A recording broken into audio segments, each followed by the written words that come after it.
The Elizabethan era was from 1558 until 1603, where Queen Elizabeth I ruled. During this time, England experienced peace and prosperity while the arts flourished.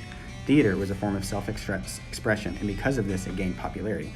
As a result, multiple theater houses opened up, such as the Rose Theater, which was built along many rose bushes and built by Philip Henzo. Unfortunately, the Rose Theater was destroyed. However, the Rose Theater in the Kingston District in London, England, was modeled after the late Great Theater. Another theater that opened up was the Swan Theater in 1595. The Swan Theater demonstrates multiple good qualities that a theater needs. The sunlight can hit the center of the stage, and it was built to where the sound would stay inside the theater. In addition, the Swan Theater had an upper gallery, which could be a tower, a battlement, a bedroom window, a hilltop, or most famously, in Romeo and Juliet, a balcony. Famous Elizabethan playwrights included Christopher Marlowe, whose plays were Tamburlaine, Dr. Faustus, and the Jew of Malta; Ben Jonson, whose works included Volpone, also known as The Fox, The Alchemist, and Bartholomew Fair; and then, of course, the most famous of these is William Shakespeare. One of his works still used today is called King Lear. King Lear was one of Shakespeare's most famous plays. The play is summarized as: Lear, king of Britain, divides his kingdom between his 3 daughters. His eldest 2, Regan, wife of the Duke of Cornwall, and Goneril, wife of the Duke of Albany, respond to his request for a show of love, but Cordelia chooses not to. In a fit of rage, Lear banishes her, and she leaves and marries the King of France. The Earl of Gloucester's bastard son, Edmund, is planning to gain his brother Edgar's lands by disinheriting him.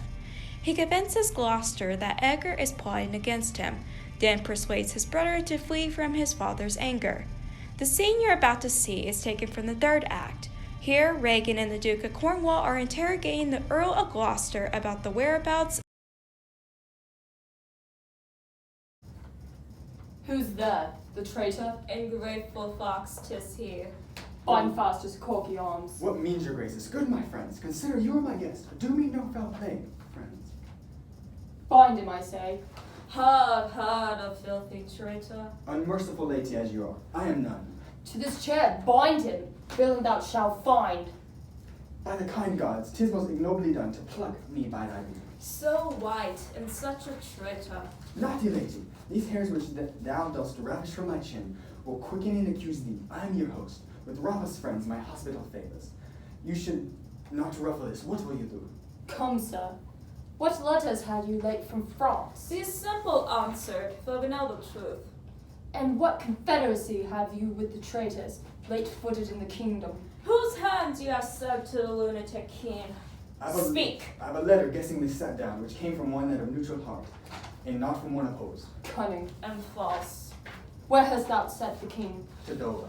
Wherefore to Dover? Wouldst thou not charge that peril? Wherefore to Dover? Let him answer that. I am tied to the stake. I must stand the course. Wherefore to Dover? Because I would not see thy cruel nails, pluck out his poor old eyes, nor their fierce sister, and in his anointed flash, rush boyish fangs. The sea was such a storm as his bare head, in hell-black night endured, which have buoyed up and quenched the stellar fires. Yet, poor old heart, he helped the heavens to rain. If wolves had at thy gate howled at them dear time, thou shouldn't have said, Good Porta, turn the key, all cruels thus subscribe, but I shall see the winged vengeance overtake such children.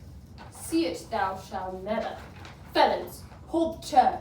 Upon these eyes of thine, I'll set my foot. He will think to live to be old. Give me some help. Oh, cruel. Oh, you gods. The one side will mock another, the other two. If you see vengeance. King Lear was a tragedy, which is one of the most popular forms of theater during this time period, along with comedy. This is because these 2 forms allowed the audience members to connect with what was happening on stage. The Elizabethan era was a great time for theater in England. The legacy that the Elizabethan era created was one that is known for its amazing playwrights that we still celebrate today.